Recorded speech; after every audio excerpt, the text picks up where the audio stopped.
ఏంటి భయ్య ఇంత దారుణం?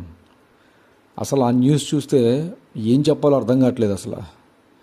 ఒక kabaddi player, state level kabaddi player Brijesh Solanki ర్యాబీస్తో తట్టుకోలేక ఆ, చనిపోయాడంట.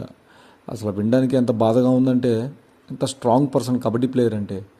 అది కూడా ఇంకా విచిత్రమైన విషయం ఏంటంటే, ఒక డ్రైనేజ్లో పడిపోయిన ఒక చిన్న కుక్క పిల్లని కాపాడే ప్రాసెస్లో అది అతన్ని కొరికిందంట. దాన్ని అతను లైట్ తీసుకున్నాడంట.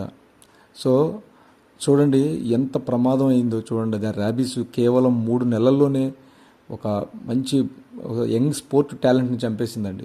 It's not about only young talent. చాలా జాగ్రత్తగా ఉండాలండి. చాలా అంటే చాలా జాగ్రత్తగా ఉండాలి.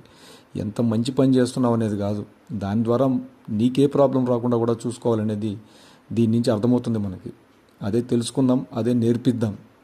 జై హింద్.